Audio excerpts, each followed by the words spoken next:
Hi, I'm Ashley. And I'm Bree. We're the PR team behind the Theatre Downstream. For our 6th season, we wanted to get to know the people behind the characters.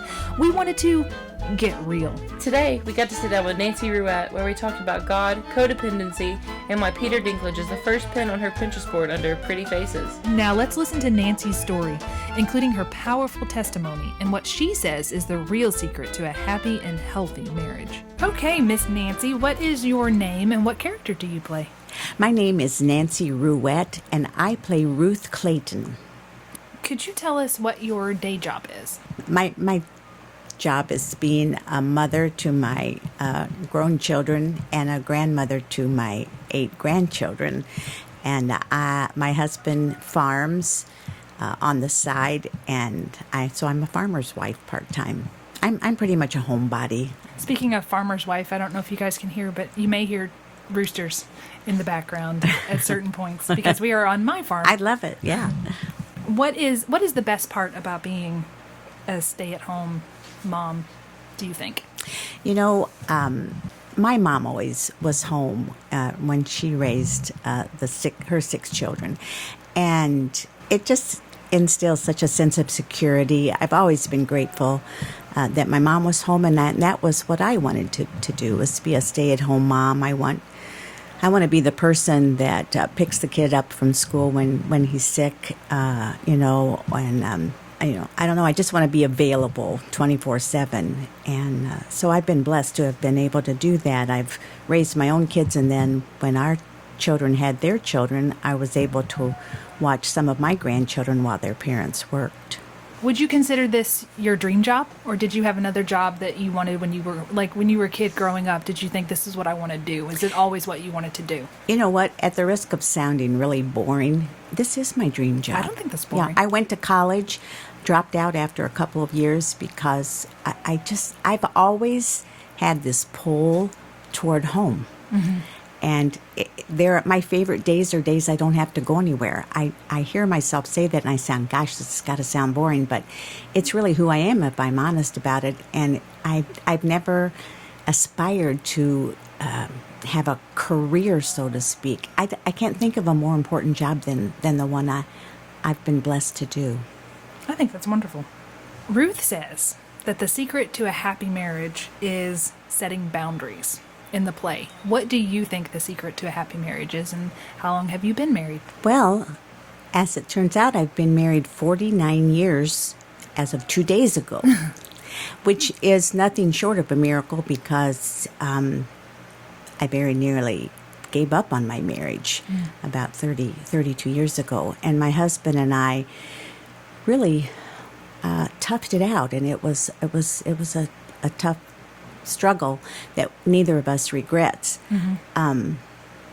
But I'd be less than honest if I didn't say we know from our own experience and what we went through, what it took, what it required of us to save our marriage was to put things in the right order. And what I mean by that is we're Christians and strong believers, and we believe that God has to absolutely be at the head of everyone's marriage. We think that's the order. God, then marriage, then children, and then everybody else. And we had it all out of order.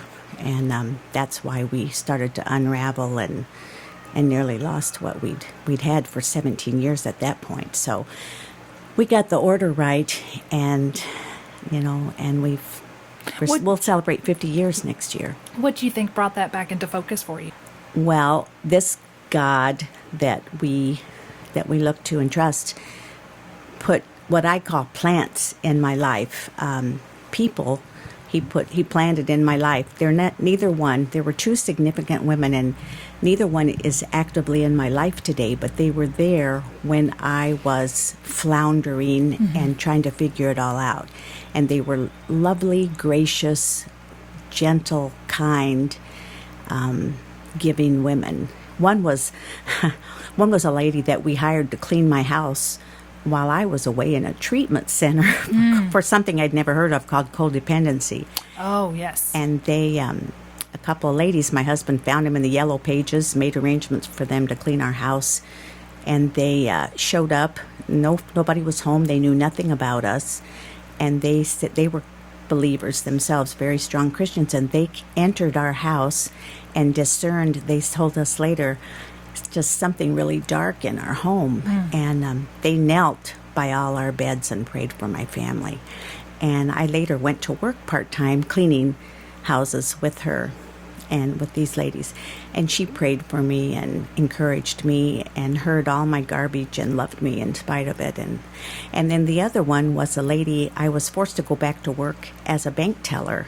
I hadn't worked for 14 years, and I went back to work, and she would come to my drive-up window. She had a business down the road, and she invited me to lunch one day, and I accepted. And she's the one that was key in kind of introducing me to the Bible and all of its truths. And again, very gentle, loving, giving lady. Had you considered yourself a Christian before that time, if you said she introduced you to the Bible? Oh, I did. I thought if you had asked me, I would have, unequivocally said, yes, I believe, because I did believe in God, but I didn't have that personal relationship. And I knew certain scriptures, like the Lord's Prayer that we all kind of have here during our life, but I wasn't familiar or even interested in any of the rest. And but God was very gracious and patient with us. And Lou, my husband, was on his separate journey.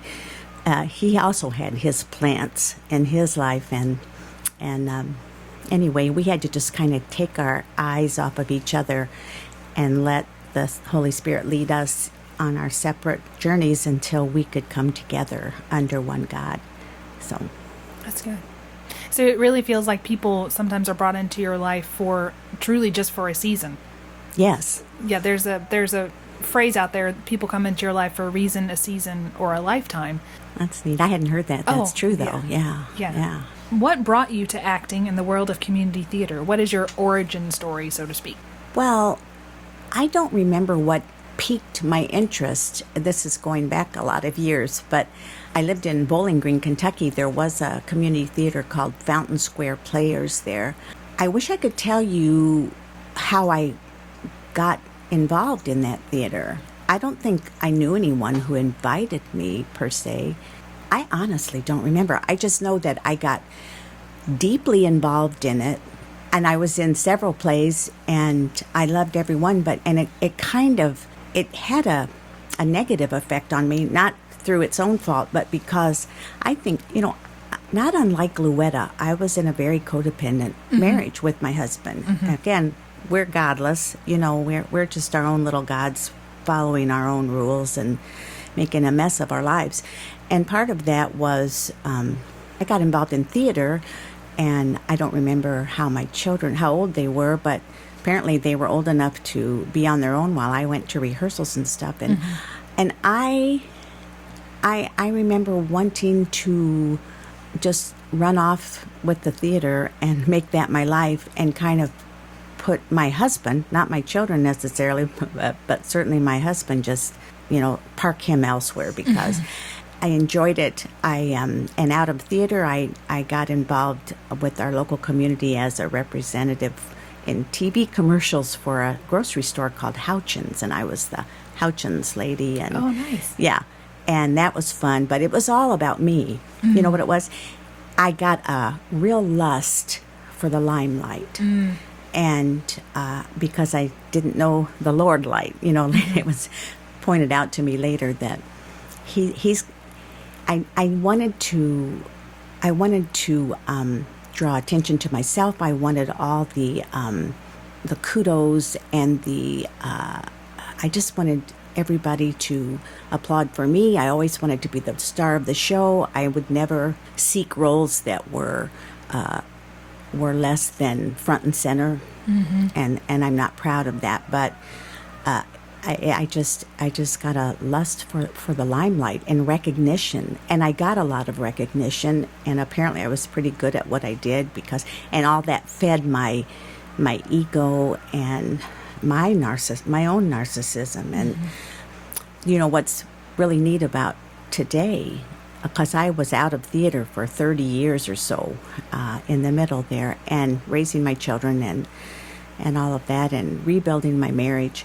So did And you leave theater on purpose because it was becoming too important to you? Maybe, maybe it probably I dare say as I grew spiritually, yeah, I started to see that I need to make a choice here. I can do public theater, or I can do family and marriage, and I chose family and marriage. Yeah, but so then when we moved to Frankfurt from Bowling Green, and I heard about the Theatre Downstream and was invited to audition for Arsenic and Old Lace. And what was cool about that is that one of the first plays I did in Bowling Green was Arsenic and Old Lace when I was in my 30s, and I played Martha Brewster, and they had to draw lines and spray my hair silver and make me look old. And then fast forward 30-some years, and I got the part again with the Theatre Downstream as Martha Brewster, but they didn't have to do much with makeup because it was all pretty natural. But yeah, that was really cool, and that's how I got my foot back into theater, but with a very different attitude. And my attitude has become, I just want to perform for an audience of one, capital O, and that's just such a huge growth statement for me, because I was so into myself, and now I'm not, and I find that it's just such a much richer experience. And in spite of that, I mean, I would take any role that might be lesser roles or have less light shining on them, but God's graciously given me some really nice roles since I joined the Theatre Downstream, and I'm very grateful for that. But it's more about the people that I'm with, and it's not about me anymore. So I don't have this written down. It's just kind of a question I thought as you were saying that. What advice would you give to people, or what would you say if someone who is entering theater, maybe like you did early on, and maybe have some lead roles, and you start feeling those heady rushes of I'm important, this is amazing. It's sort of been described like almost like a drug, when you feel the audience, and people who have not been on stage may not understand what it feels like to just have this audience interaction, and it just feels so heady. What would you advise people so they don't fall down that same trap?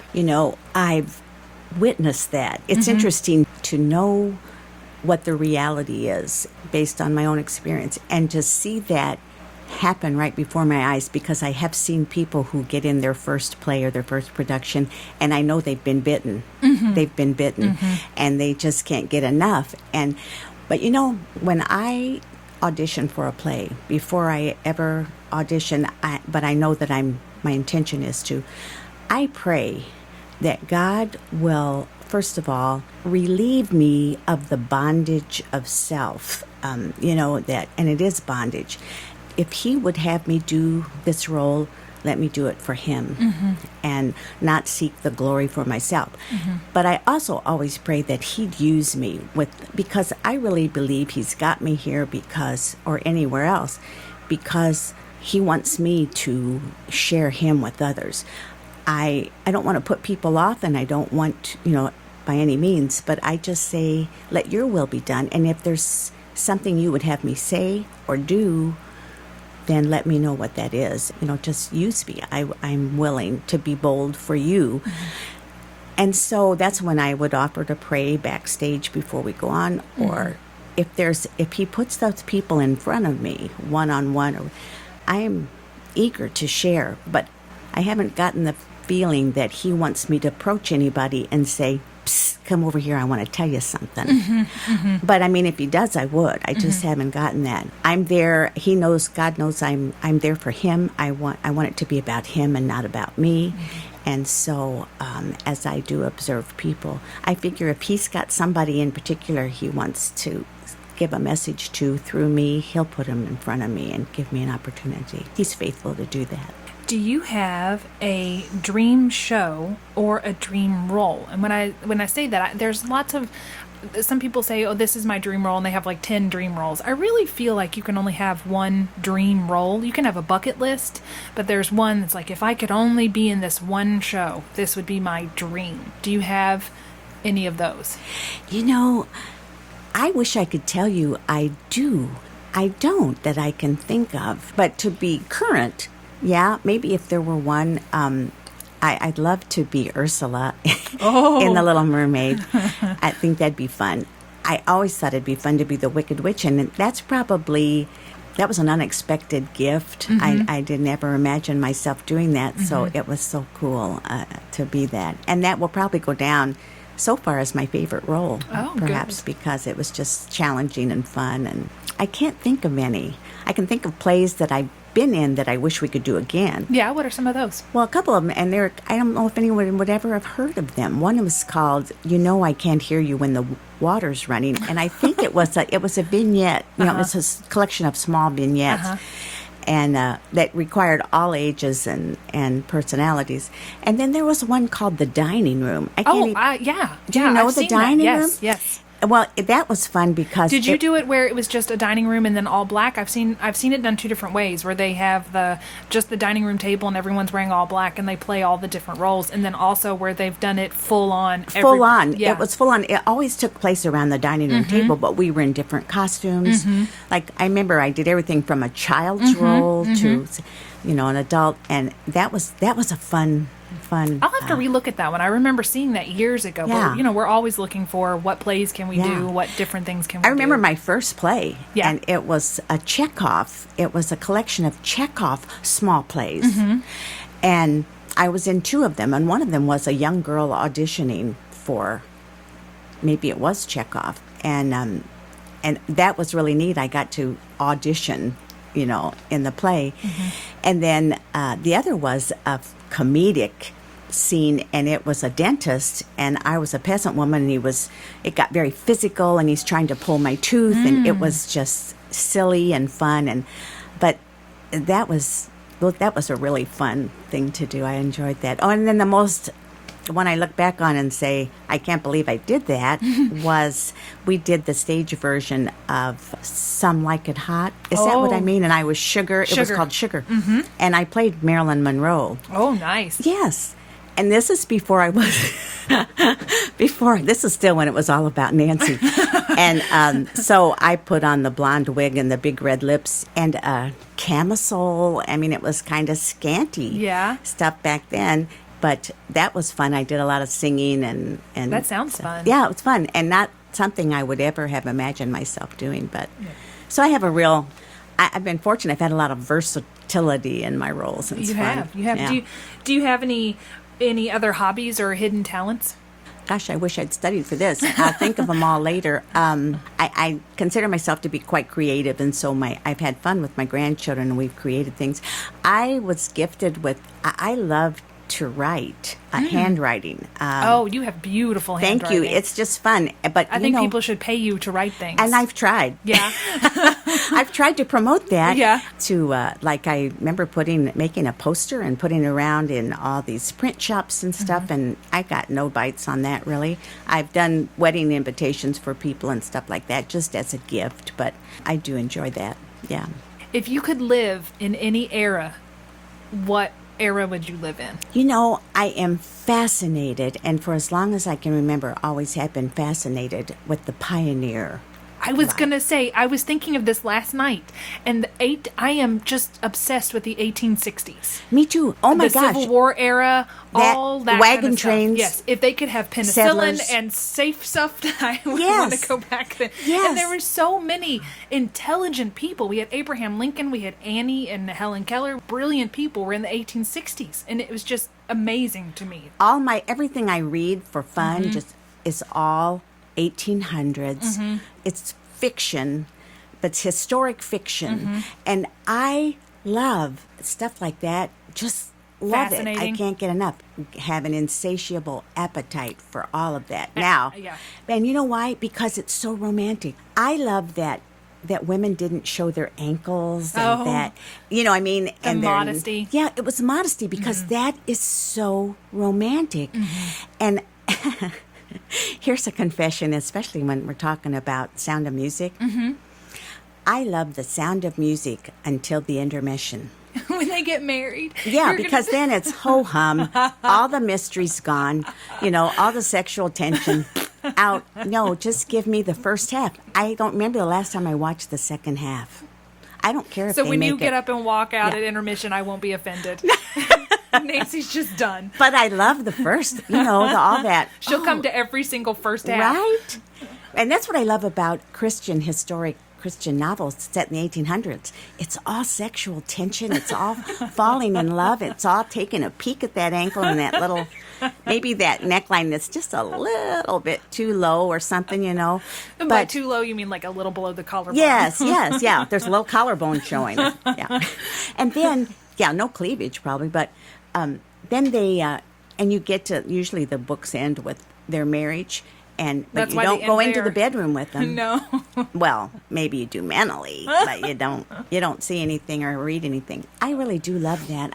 I'm such a romantic. Yeah, I would say that it appeals to me not for those reasons, but for the intellectual reasons about all the people. I feel like we had so many important people, and I don't know of another time where we could say, like Clara Barton, all these people existed in this one little chunk, and I don't feel like we have that now. We have movie stars, but we don't necessarily have important We have people. celebrities, We have but celebrities. not really. So that's what I'm fascinated with. I love podcasts, and I have been waiting for this one podcast to be public for about a year, and it's called 1865. Really? And it starts the minute that Lincoln was killed, and it follows through the Reconstruction. I just heard the first 2 episodes, and I was listening to it, and it's so well done. It's just like what I want us to do with Frankenstein. It's a radio play. So you're hearing the people talking, and you're hearing all the sound effects. I'll have to play some for you later, but listening to the trailer, I was just like, yes, I love this so much. And you said you love Civil War. I love do. it. Isn't it I fascinating? Did you ever see the movie Friendly Persuasion? No, that's with Gary Cooper, right? Or Jimmy Stewart? Don't think it's Was Jimmy it Gary Stewart. Cooper? I think it's maybe, but where the sons go off and join and they're Are Quakers. you thinking of Shenandoah? No, they're Quakers. Oh, okay. We'll have to Friendly look that up. Persuasion. Dorothy McGuire maybe was in that. Maybe there was a goose. Remember Bree, that would producer, chase the can you kids look up around. who was in Friendly Persuasion? Yeah, it was so neat. They wouldn't take up arms or anything. They were Quakers, but there's something. High Noon was also about that. Gary Cooper played I didn't realize a sheriff in High Noon, and his wife was a Quaker, Grace Kelly, I believe. Yeah. Anyway. Oh, that was a good sidebar. That was fun. Gary Cooper. Gary Cooper was in Friendly Persuasion. Was it Dorothy McGuire? Was it with Gary? him? Oh, Yes. Yes. I've never seen it, but yet I know. thee is mine, more than the something. Yeah, it was all thee and thou. I loved it. Yeah. Yes. It's very on brand for you to know that. I do. You I know. haven't seen it. I know. I can't wait to have an interview with Chris Meyer. We'll probably completely nerd out and just talk movies the entire time. Nerd out. This Yes. week's podcast, Jurassic Park. Yes. For some reason. I was actually listening to a podcast about Jurassic Park while I was getting ready, and they were analyzing the scenes, and I was like, this is so smart, some of the stuff they're saying. I never thought of that. That's amazing. And comparing it to, like, some of the scenes they're comparing to Hitchcock, and like the scene where the Tyrannosaurus first attacks them is like Rear Window, and you're trying to blind the Raymond Burr character. I'm like, this is smart. They're so smart. So anyway, I'm always learning new stuff. Yeah. Okay, let's move on to our play. Okay, let's talk about He Needed Killin. How, if someone asks you to summarize it, which I'm sure they will, if you say I'm in a new play, what do you say that it's about? Well, I liked how you said it was like Steel Magnolias meets, what was the other? Arsenic and Old Lace. Arsenic and Old Lace. It was a good. I read that in a screenwriting book. They say if you write something new, what you need to say is, it's like, you pick 2 things that people are familiar with and say, it's like this meets this. It's like Die Hard meets Jaws. I'd like to see that, you know? Yeah, yeah. But I think this is a play about relationships. I think if there's a word, it's about relationship of all kinds. And I think it's very realistic. I think it's very reflective of real life, our struggles with real life, and our blessings in real life. Yeah, and I like that about it. But Yeah. it's about relationship, and I'm all about relationship. Why is acting so appealing to you? Why is it something you can't not do? You have to act. Or could you? You did take a break for a while. Or how does it make you feel when you're acting? What is it about acting that you like? Maybe it lets you be people you never would be in your life, you know. It's a form of entertainment. I've always loved live theater. I wasn't particularly, when I was back there into the Nancy generation, it was all about her. I was terrible in an audience because I was a critic. I had my little critic seat, and I'd sit there, and I still, if I'm honest, do that to a degree now. You know, I still have my opinion. And Do you think how you could have done it better, that kind of criticism? yes, which is arrogant. And I mean, you know, I'm better, but I'm not completely fixed. And I appreciate really good talent, good acting. But conversely, it gets on my nerves when it's not particularly good. And I go, oh, they're butchering that. Yeah. Or it could be. Yeah. So I'm a critic, too. Yeah. But I like to watch it, but it's fun to do. Do you have a favorite line or scene from He Needed Killin? Any character. It doesn't have to be your character. Oh, yeah. Well, I got to say, my favorite characters in the play are Joan, Melissa, and Ruth. If I had to pick three, I love those characters. And, What do you like about them? well, they're strong. They're caricatures of themselves. You know what I mean? They're just... Melissa she's funny without trying to be funny because she's such a contrast to the crassness of Joan. Yes. You know, I mean, I just love that. And then Ruth is just kind of this I like Ruth because she's stable. She's a stable force in the midst of all those personalities. But she's strong. And you know what? It's so interesting that I would have this role. And I know you didn't ask this, but I feel like in so many ways I am Ruth. I'm so much like her. It's almost uncanny. She had a good marriage, you know, and she loves her peeps. Ruth loves her women friends. And I love my women friends. And Ruth would do anything for them. Anything. She would do anything. And I'd like to think that I would too, you know. And she also has this heart, and she's maternally wired, Ruth is, so that she mothers everybody from Amelia on up, you know. She's just protective and loving, but she's strong, and she's honest, you know, and she's... Sometimes. Yeah, she's direct. Yeah. And I mean, she'll tell you. I like how Ruth and Joan relate to each other. Yes. Because Ruth calls her out. Yes, I think they're to the point of, I think all of the women are above friendship. They are to the point of family. Yeah. Because when you have friends, you know, you just meet that friend, you're always on your best behavior, and you're kind of trying to be your best version of yourself. They have given all of that up. Yeah. They are just themselves, and they may get mad at each other, or they may fight, but they will... It's like with siblings. You can say something bad about your sibling, but somebody else better not say something bad. That's like, right. Me and my siblings can fight, but don't you talk about them. That's right. So I think they've gotten to that point where they can be honest and fuss at each other, but it's all done with love. And at the end of the day, they will do anything for each other. To go back to your question about favorite lines or scenes or something, I do love Ruth's monologues. I especially, maybe if I had to single one out, I love backing Frank right up to the door, you know, and getting in his face. Yes. And I love that because this little old lady is just standing up to this bully. With no fear. Yeah, with no fear. And she's protecting all the people she loves. And I think it's really interesting that really the only person that is afraid of Frank is Luetta.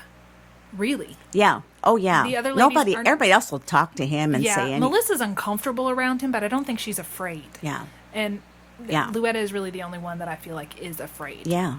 Of all the scenes, and I that's my favorite part of that scene for sure. And I love that. It's fun to tell her story, you know, of boundaries. Yes. That's fun. Yes. And then the serious one when she talks about, Why know, Frank needs Luetta healing. and her life and her yeah. marriage. And that I love. That's just fun. You know, this is such a neat role for me because I get to be funny and silly and get laughs, but I get to really talk about the reality, the real hard stuff. I love that. Yeah. And that's what we wanted to do, is make it more realistic. And also, as far as line count goes, the lead of the show is a character who is 80 years old, a woman who is 80 years old. And when does that ever happen? I mean, I'm sure it has, but I can't think of any time. Yeah, unless it was Trip to Bountiful or something. Oh, yes. But how old was she? I don't know. I only saw it once. That was a drama. This is a dramedy. True. Yes, which I love. Yeah. So I don't have this one written down. I don't think. I don't know if Bree does. But how do you feel about the relationship between Ruth and Amelia? That's something we haven't explored.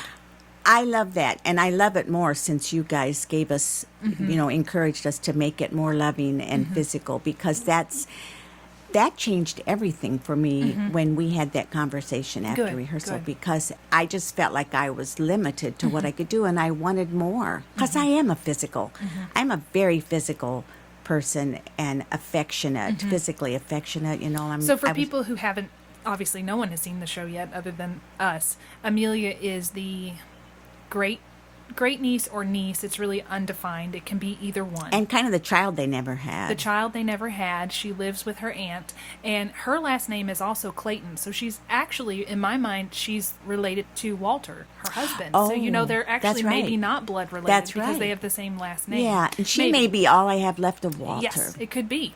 So she is special needs. But we never define what that special in what need way is, other than to say that she had a brain injury as a young person, and she's kind of gotten stuck at a certain age. Yeah. And it may be looked at like Ruth indulges her, but I don't think she indulges her. I think she just lets her be who she is. And the other thing about this role for me that makes it in some ways a little difficult is that I'm 71 and Ruth's only... she's only got a few years on me. And it's the first time I've done a role that was really my actual age, I think, that. And I don't know, it makes everything mean more. All I have to do is just be who I am in this role, and everything comes naturally for me. Everything comes naturally for me because I just have to be Nancy in this role. It's uncanny. Even the wardrobe, the costumes. I mean, I jokingly said to Rebecca and Greta, well, let's just go look in my closet. Right. Yes. Because these are my current clothes. And they call her an old hippie. But I've always been kind of an old hippie. I think they're beautiful. In the way I dress, not in any other things, but yeah. So it's been fun. I love so much about this role. Do you feel like Frank is a believable villain? Do you think he's a caricature at all? Or when we first wrote him, we thought, no, this is too far. And then I've heard real life stories where I thought we didn't go far enough with who this person is. So how do you feel about that? This is interesting. And my husband would give me permission to say this. I'm not saying anything about him that we just have a blanket permission slip, my husband and I, to tell each other's story in order to give hope to people who feel like they're never gonna have it any better. But Lou would tell you that we would not have had any marriage problems if he'd been the husband I needed, and he was emotionally abusive. Not as obviously as Frank, but passive aggressive, in a kind of a passive aggressive way. But he did know how to cut me down, just cut me off at the ankles and make me feel like I was nothing and worthless. And this job we talk about, being a stay-at-home mom, that has always meant so much to me. I used to have a lot of shame about that because people would say, what do you do? And I'd say, well, I just stay at home. And, but my husband kind of reinforced that mindset for me by just criticizing what I wasn't able to accomplish or, and stuff like that. Now he's not the same person he was either, and neither am I. And like I say, we will be married 50 years next year, and not easily. It came with a huge price, but we both say we wouldn't trade it for anything, but we wouldn't wish it on anybody either. Right. But anyway, now I've forgotten what your question was. Do you think he's believable? So you do? Oh, yes. Frank is I believable. do think and which also makes it easy for me to empathize. I mean, I don't know if you realize it, but I'm really empathizing with Luetta. Oh, yes. And it's why I've never done a role that just brings out true emotion in me like this does. I even feel it now when I'm saying it, because I do. But what's really neat about it is it makes me love Luetta and Amelia And Joan, who's struggling with her own self-image and everything. I mean, I've been there and got the T-shirt for all of these things. And Melissa, you know, I was self-righteous and struggling in that and everything. And not that I think Melissa's self-righteous. She's very sincere in her faith, but it just makes it difficult for her because she doesn't know how to relate sometimes to other people's. But I do. It's interesting. I hadn't thought of it till this moment, but Luetta and Melissa and Joan, Ruth, I can. Oh, and Carol maybe least of all. Although I was a prima donna, I was, and thought I was a model material, and thought I was princess of the universe. I did. So I do. Oh my gosh, every single one of those characters has been me at some point in my life, which really makes it easy to do this role. Good. Yeah. This kind of follows up with the Luetta. How do you think you would react if Luetta was your best friend? You can be sure that I first of all, I would be protective of her, but I would also be bold, reaching out to her and holding a mirror up to her. But I also don't I don't delude myself in thinking that I have any kind of power to change anybody. Right. That's one thing that the characters don't do. They never confront her about her relationship with him because a lot of times people don't. You know what? All their anger is toward Frank. Yes. But to be honest with you, when I see someone like Luetta, there is a part of me that doesn't have patience for that, and can't respect it, except that I understand how she got there. Right. And how, because I was going there myself and got very deeply into codependency, like you say. Went to a treatment center for it, which, sidebar, I was so glad to do because it got me away from this man I was married to. I just wanted to get away from him. And it was good news to me when they extended their 28-day program to 35 for me because I was that sick. Oh. But I thought, another week, I don't have to be around him. Well, yeah.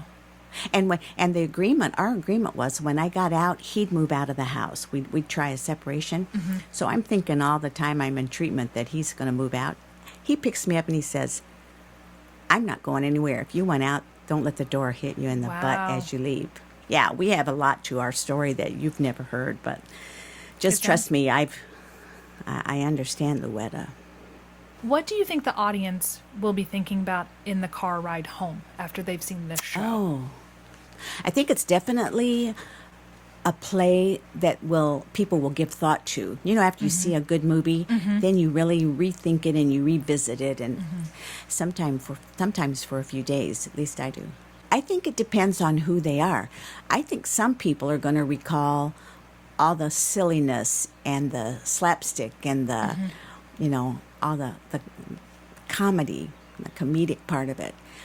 I think those who relate to the different women, will be thinking about that. There will be Luettas in the audience who will think about that, and there will be Melissas, and there will be people who know Joan, even if they don't admit they're Joan. So you think people will either see themselves or see other people on stage? Yes, I think they'll pick somebody. I would. I'd pick would somebody. Like in Steel Magnolias, where you say, "Oh, I'm Louisa," or "I like Clary," or "I like this person." Yes, definitely. I always pick myself out and say, "Which one is me?" Yeah. That's what we wanted. We wanted it to be like if you could have an action doll, you would pick, "Oh, I'm the Ruth character," or "I'm this person." So which I assume is why it was important to you to make all of them so very distinctly different. Yes, to look all to everyone look distinctly different as well. Yeah. So you could have your little Ruth action figure doll. Yeah. What is challenging or rewarding about working with an original script? Oh, the challenge is, because I love you so much and your mom, and I respect both of you, I want to not disappoint you. I want to depict Ruth the way you want her depicted. So that's important and challenging. You just hope you got it right.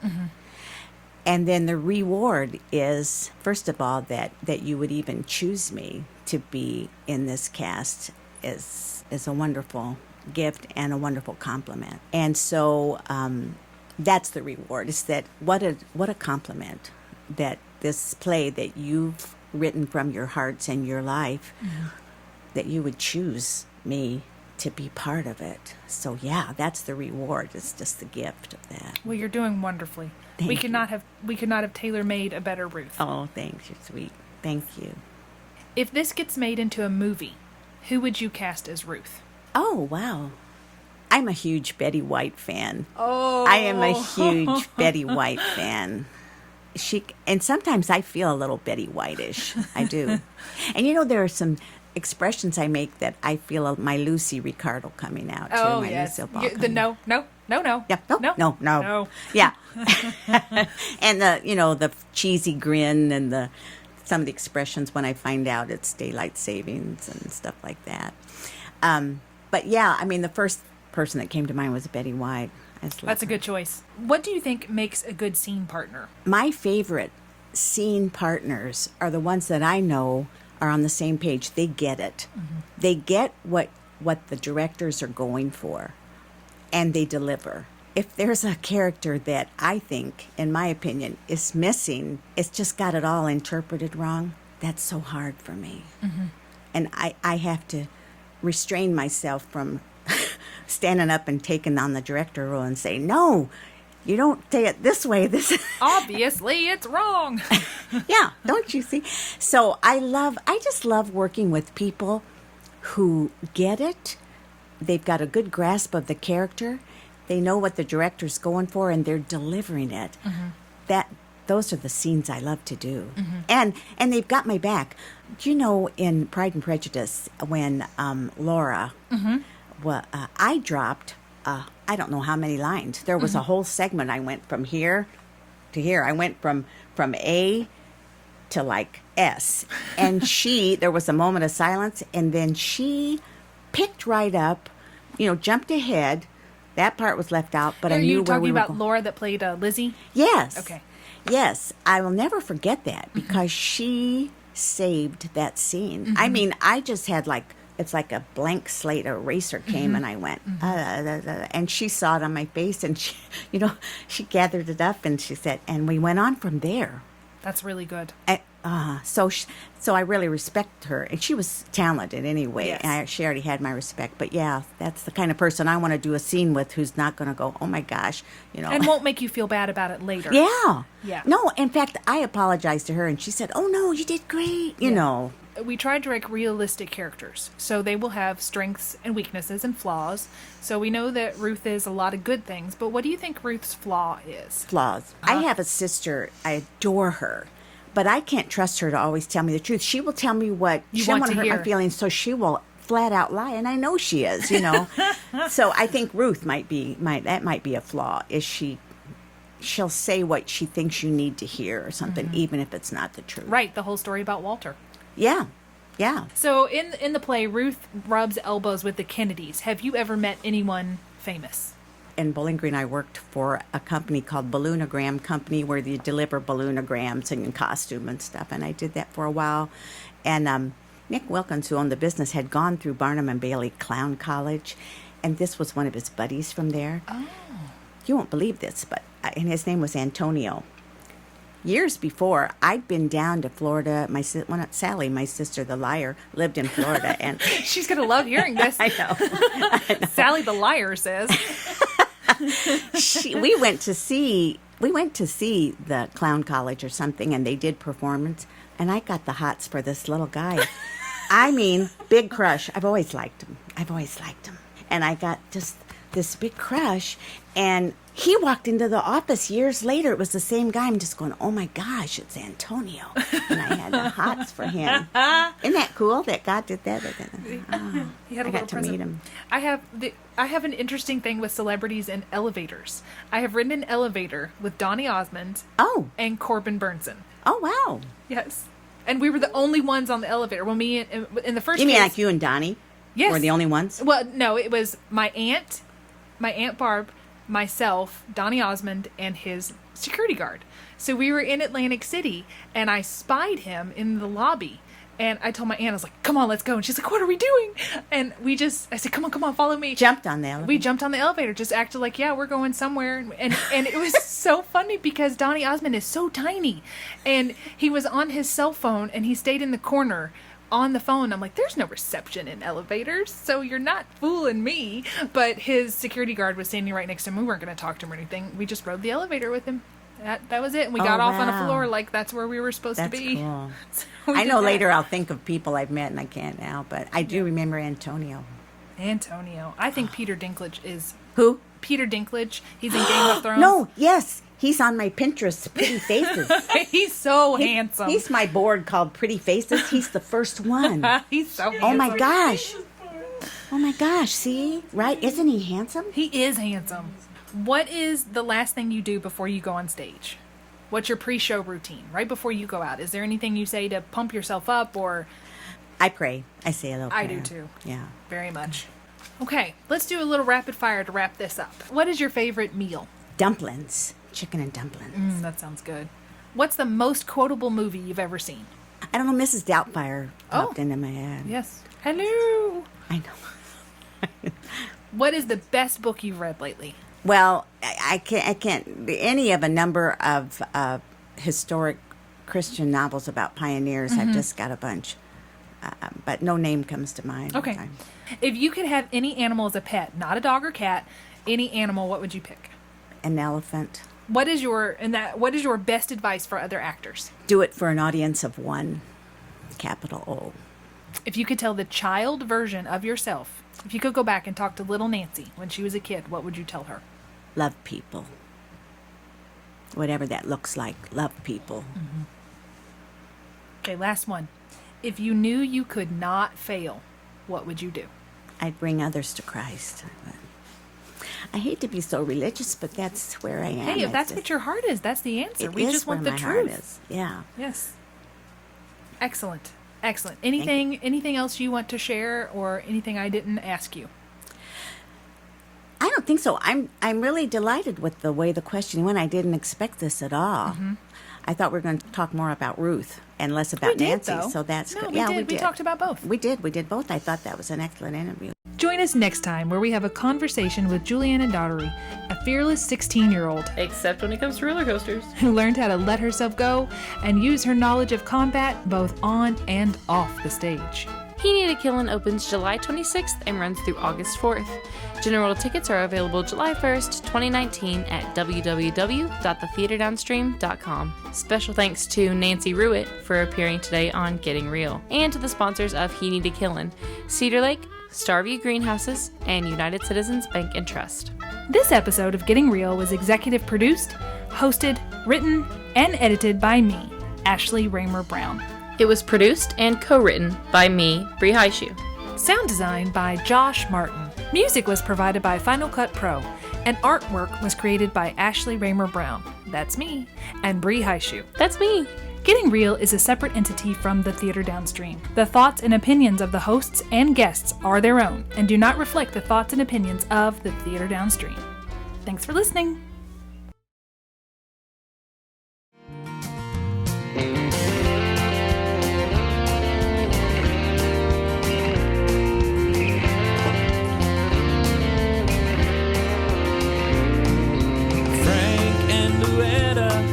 An unlikely pair, they were as different as can be.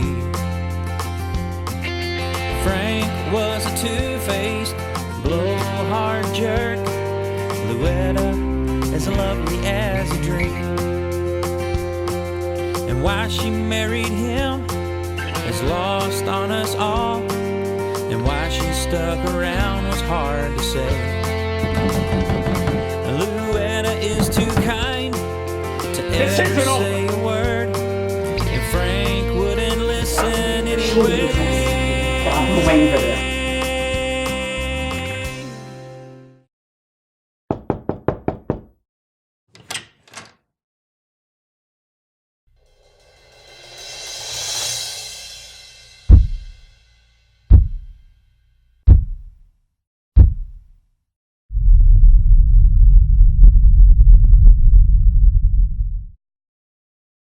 Let's go. You can do this. Rid of this guy once and don't crush me. Because ladies in the South, they keep to themselves and try to maintain their dignity. But when push comes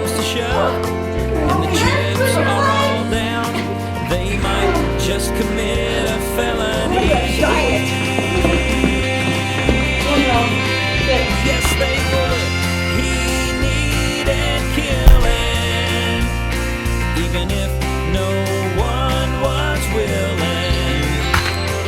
But things have a way of working out, and he needed killing, and killing's what this show is about. You know that things have a way of working out. He needed killing, and killing's what this show is about. Yes, he needed killing, and killing's what this show is about.